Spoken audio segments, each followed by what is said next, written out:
133. Thank you, Donnie. Me and Donnie spent some time on the golf course together. And I know him and Clay would tell you otherwise, but I can beat him straight up. So that was a joke, Clay. But anyway, let's look in the Scripture. I'm going to tell you something, honestly. America, Guatemala, El Salvador, whoever needs one man with the Spirit of God on him with a Bible. And that voice of crying in the wilderness can change a nation. One Bible with the Holy Spirit and with opportunity, America could be in revival again. It just takes one copy of the Word of God in the Scriptures. Let's look at Psalms 133. We sang it this morning as our opening song, and I started to call Boyd and tell Boyd, let's sing that song. And 2 or 3 times I was going to call him. I said, no, I'm going to let the Holy Spirit do this.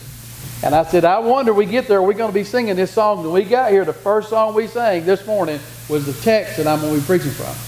And Boyd told me, he says, you know, I listen to God every once in a while. Could you somebody say amen? Amen. Amen. But what we're going to look at tonight, this morning, is unity. Is unity. Let's pray. Father, we thank you for this day. And we thank you for your precious promises of your Scripture. And Lord, we are one man away from a Bible with the Spirit of God on that man, that America could be in revival. Not that man will bring it, but Lord, you'll use that. And we pray those days are coming. And in Christ's name we pray. Amen. We're looking at the attributes of the church, and they're holiness, unity. They believed in that all men might not be saved, but all men could be saved. Everybody had the chance. There's a legitimate offer at the gospel. And they also believed in personal holiness, which is something that's very rarely talked about today in today's world, is personal holiness. But one of the themes of the early church was unity. Now y'all know we're in the book of Acts, but we're in and out of Acts. And the Bible says in the book of Acts that they dwelt with each other, they lived, they had things in common. There was tremendous unity in the church after Pentecost. And we see in our day that the church is just fragmented everywhere. We're splintered off, and we're going to look at that about the early church. They followed the apostolic teaching. They followed the teaching of the apostles. We have in our day, we have men that will gather people together in their own crowd, in their own group. And we're seeing the body of Christ being splintered. And John tells us in 1 John 4 that there is a spirit of truth and there's a spirit of error. And it's all around us. I never thought we would be in such entrenched fight in the truth in America. I never thought the church, that at our level, we would have to be defending the truth as we are. But we have to. But if we look at that early church had tremendous unity. Now we could pull out from Ephesians chapter 1, chapter 4, verses 1 through 6. We find out there's one body, one baptism, one faith, one hope, one calling, one Lord. There's unity there. Philippians 1:27, speaking about we are to be eager, we are to strive for the unity of the faith. Jesus said in John 17:11, He prayed for His disciples that they would be one as He and the Father was one. And He prayed for us in John 17:22 that we would be one like God. We would be one as God and the Father and God the Son were, and even God the Holy Spirit. There is perfect unity inside the Trinity. Unity. So we're looking at that as an attribute of the early church. But in Psalms 133, verse 1, now this is one of the Psalms that they sang on the way to Jerusalem. When those people had to go to the feast, they would sing these songs en route. And this is what some translations call them the songs of the ascent. As you always went to Jerusalem, you always had to go up. And these people are headed upwards and onward, and they are singing this song. And it says in verse 1, which is the song that we opened our service in, behold how good and how pleasant it is for brethren to dwell in unity. It's a wonderful thing. Now understand, Christian unity is not just being unified for the sake of being unified. There must be some doctrinal issues that we deal with. You can be a drug cartel this morning and have unity. You can be in evilness and have unity. So unity for unity's sake is not what the Bible's talking about. It's talking about the unity that comes in and with the Holy Spirit. And he says this, that unity, how wonderful, how good it is that brethren dwell in unity. It is great when the Spirit moves in a congregation and that congregation starts to become like-minded. The Bible says in Romans 15, verse 5, that we are to be like-minded. We are to have one cause and one purpose that we're headed for in what we're doing. And unity is oneness. Unity is fellowship. Unity is like the big family, the family of God. And he says how good and how pleasant it is for brethren to dwell in unity. If there's arguing and discord in a congregation, you cannot accomplish God's will. You can't get Bible school started in Guatemala if the fellowship is fighting among themselves. And how many churches do we see that never stay out of the controversy? Always trouble. And the Bible says you are to look for those who always cause trouble. We went to church and won't call the name of it, but there was a gentleman there, bless his heart, he was against everything. You ever met somebody like that? He was against everything. We watched him propose in conference what we needed to do. Nobody wanted to do it. Next year later, the church decided we're going to do what he wanted to do. You know what I did? He opposed it. Like, that's your idea. And the only deacons meeting I ever went to at that church, I went to the deacons meeting and they would throw their hands up because this guy was a deacon, but he was not on the deacon board, and they just threw their hands up and says, "What is wrong?" And I saw the chairman of the board of deacons just pull he didn't have any hair, but he had some. He tried to pull it out. And he said, "Is this man demon possessed?" He said, "This is his idea. This is exactly what he wanted us to do, and now we're doing it, and now he's against it." He was against everything, no matter what you brought up. But the Bible says how wonderful and pleasant it is when brethren dwell in unity, when the church accepts the gospel. And one of the reasons the church does not have unity today is the church has dropped the ball when it comes to the gospel.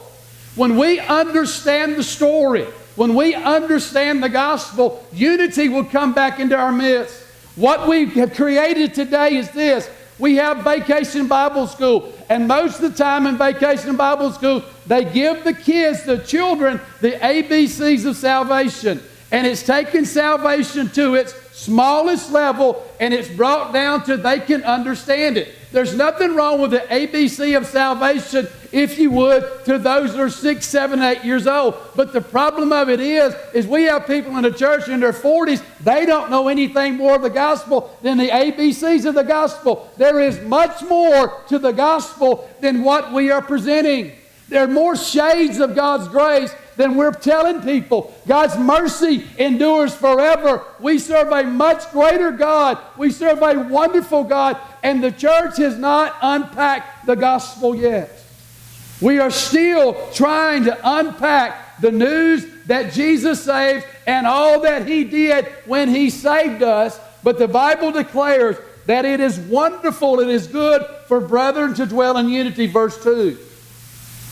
Speaking of unity, it is like the precious ointment upon the head and ran down on the beard, even Aaron's beard, when it went down on the skirts of his garment. And he's speaking of the day. They anointed Aaron as the first high priest of God. They put anointing oil on him. Now we've got some anointing oil here. We use it at our church. And I think this little vial costs $3.99. They think a lot for this oil. And they claim it comes from the Holy Land. I think it just flew over in a plane. Amen? I'm not quite for sure. And they put all kind of scent in these things, and they try to sell them. They do a really good job because I keep on buying them. Because somebody say amen. And we buy this stuff, and this is like $3.99, and I think this one's $6.99, and I better not show these to the camera or I'll get in all kind of trouble. But we have these things, and with this stuff is expensive. But when they anointed Aaron of the high priest, they poured so much anointing oil in his head that the oil went down on his beard, dripped off his beard, went on his clothes, his robe, and dripped on the ground. They put that boy in a bathtub, if you would, of anointing oil. They just threw oil on him. It was probably a gallon or two of oil they put on him, and that's the picture that he's trying to say. It is beautiful unity in the church, unity in the body of Christ is as beautiful as that scene of anointing Aaron as the high priest of God. That oil just went all over him. It lavished upon him. The anointing was so great upon him that they lavishly poured oil upon him. Look in verse number 3. As the dew of Hermon, as the dew that descended upon the mountain of Zion, for the Lord commanded the blessing, even life forevermore. And he describes it as the dew that just covers everything. And the scripture is how pleasant and how wonderful it is for brethren to dwell in unity. Listen, unity is not all of us doing the same thing. Unity is not all of us having the same gifts. Unity is not all of us being just alike. That's being conformitous. There's a lot of congregations believe that you have to be just like them in every way, and if you don't, boy, they just throw you out. That's conformity. That's not unity. Unity is that we are different, but the Spirit of God brings us together. We have a common purpose and a common goal because the Spirit has worked within us.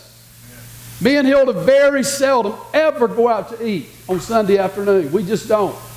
And years ago, we went to a restaurant in Athens.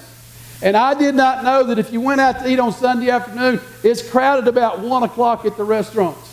Didn't know that. And I know that y'all poor folks probably get in the middle of the crowd because y'all don't get out by 12. Could somebody say amen? Now you come back tonight, I'll get you out by 12. I promise. Well, I can't promise that. But we went to a restaurant. You won't call the name. And this one church, they must all decided they were all going to go over there and eat. They were all out there. And they won't know everybody to know they were a church crowd. You could tell it. They want everybody to know it. Me and Hilda stood there amongst them and all. We just looked, we were being our old redneck self, just standing around. And I got to noticing every woman in that crowd had the same hairdo. And Hilda's a beautician. She does hair repair on the side. And she got to noticing every woman in the congregation had the same hairdo. Then they got to noticing they all had the same kind of dress. And they had here we go. And this other lady was over there, and she didn't have all that stuff. We just thought she visited that Sunday. Amen? She going to catch on. But see, that's conformity. Unity is when you're different, but God brings you together. That's unity in the Spirit. You might have some theological difference with somebody, but you can still have unity. There comes a time that you can't go so far with that, but you can lay aside some of the small things to have fellowship one with another. And when the Spirit of God works in a church, there will be unity, my friends. I can tell you, the Holy Spirit will put you, all of us, on the same page. Look what happened in the life of Peter and Paul. Paul was called to preach the gospel on the road to Damascus. He was blinded by Christ. For years, somebody helped me out, 15 years he went to Arabia. He was in the desert. He was almost unknown. And I believe Jesus revealed the gospel to Paul while he was out in the Arabian desert. He told him things that he would not be able to hear if he would have been in a busy bustle and hustle of a city. And there he was. And I don't know if he had a copy of one of the early Gospels or not, but Paul understood the life of Christ greater than any man that's ever lived. He understood the cross. He understood theology. He understood all those things that he wrote. And the Bible says he speaks about, he goes to Jerusalem. Now he's been in Arabia for all these years, and he goes to Jerusalem, and the Jerusalem church is the church. It is the one everybody's listening to. And he goes up there not to add anything to his gospel. He goes up there to tell them what he's been preaching. He goes up there 15 years later, and they find nothing in his theology to question him about. Him and Peter were preaching the same message. Why? It's because of the Holy Spirit. They were different as one preached to the Gentile and one went to the Jew, but they preached the same message. Why? Is the Holy Spirit will bring unity in a body. He will bring, if the Lord's moving in a congregation, you will see unity. You will see people that will surrender their will and they will surrender their life unto the Lordship of Christ. You will see that. And the Bible says in that verse 3 that the Lord commanded the blessing. When God saw that, and those people got on with the Holy Spirit, just like on the day of Pentecost, we read of what happened to those people, how they became like-minded. And the Bible says God commanded a blessing. There is a blessing, my friends, in being unified in Christ. There's a blessing in walking with and in the Spirit. It will come to us. It's not that we all agree on everything. That is not the point of unity. Unity is in our disagreements, we will go on for the goodness of the gospel. We will pick up the cross of Jesus. We will take our cross and we will follow Him whatever path He takes us. You might find yourself in Guatemala one of these days. You might find yourself in a prison in Oglethorpe County. There's no telling where you're going to find yourself, but we will go and we will go together in unity. And that is a hallmark. That is an attribute of the early church and the church throughout the ages, that there was unity. I spoke to a man that was going through an ordination council. And they were telling him, and bless his heart, they were telling him, you got to support the pastor, you got to support the preacher. And I was appreciating all those things they were telling him. And you got to do this, and you got to do this, and you got to do this for the preacher. But I told him, I said, listen, if we are walking with the Spirit, we will be on the same road. Amen? If we are walking in the Spirit, we will be on the same road. This morning, I believe that God will command a blessing to us today. And I'm asking you, if you want to come forward this morning, I'm going to ask the elders of the church, those ordained men, to come. And we're going to pray the blessing over your life. That God would send you unity. The Spirit will work among you. I've heard testimonies over the last couple of months of some absolutely unbelievable work the Holy Spirit has been doing in the lives of the people in this congregation. I mean, unbelievable. Unbelievable. And what is happening is we're acknowledging the fact that we believe and testify to the truth of the third person of the Trinity, that He is God and He can lead and guide a congregation. And He can teach us. And I believe this morning God wants to command the blessing on you. So if you want to come this morning, you know, Brother Tim, don't call you down much. I don't. If you want to come, you can come. But I believe, I've been convicted all week by it, that we need to pray that God would send a blessing on us. That in unity, He would command the blessing. Lord, we thank You for this day, for Your truth. You have moved strong and mighty in this church. And we pray, Lord, for this day. Father, we pray that You would set in motion a blessing, a ministry, a call, an acknowledgement, a surrender, a receiving, a going, resting, waiting upon You, whatever it is. Now, Lord, we bless You. We believe that You're going to move strong and mighty in these next few moments. And in Jesus' name we pray. Amen.